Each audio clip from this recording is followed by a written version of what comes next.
नवरात्रि की सप्तमी तिथि पर माँ दुर्गा के कालरात्रि स्वरूप का पूजन होता है। पौराणिक कथाओं के अनुसार माँ दुर्गा के कालरात्रि स्वरूप की पूजा करने से दुष्टों का अंत होता है। देवी माँ के इस रूप को साहस और वीरता का प्रतीक मानते हैं।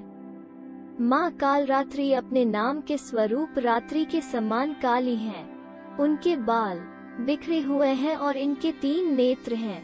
माँ कालरात्रि के 4 हाथ हैं।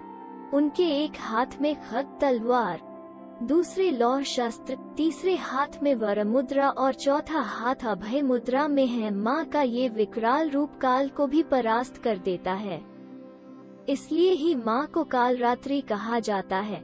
माँ कालरात्रि के पूजन से अकाल मृत्यु का भय समाप्त होता है और भूत प्रेत बाधा, शत्रु और रोग दोष का नाश होता है।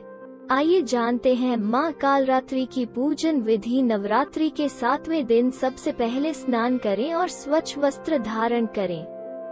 अब घर के मंदिर या पूजा स्थान में चौकी पर देवी कालरात्रि की तस्वीर या प्रतिमा स्थापित करें।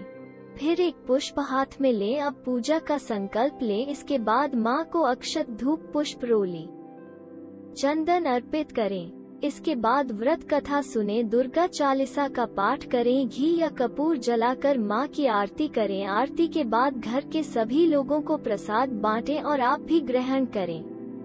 माँ कालरात्रि की कथा। पौराणिक कथा के अनुसार दानव रक्तबीज ने जब सभी देवताओं को पराजित कर उनके राज्य को छीन लिया था, तब सभी देवता दानों की शिकायत लेकर महादेव के पास गए।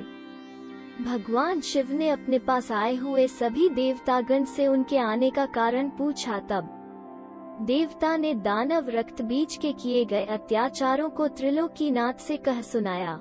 यह सुनकर भगवान शिव शंकर ने माता पार्वती से अनुरोध किया कि हे देवी, तुम तुरंत उस राक्षस का संहार करके देवताओं को उनके राजभोग वापस दिलाओ। तब देवी पार्वती ने वहां साधना किया।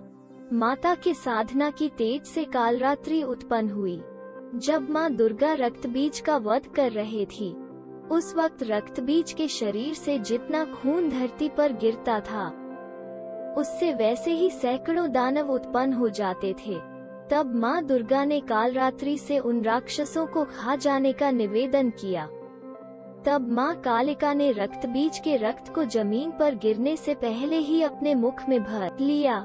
इस सत्र से माँ कालिका रणभूमि में असुरों का गला काटते हुए गले में मुंड की माला पहनने लगी। इस तरह से रक्तबीज युद्ध में मारा गया। माँ दुर्गे का यह स्वरूप कालरात्रि कहलाता है।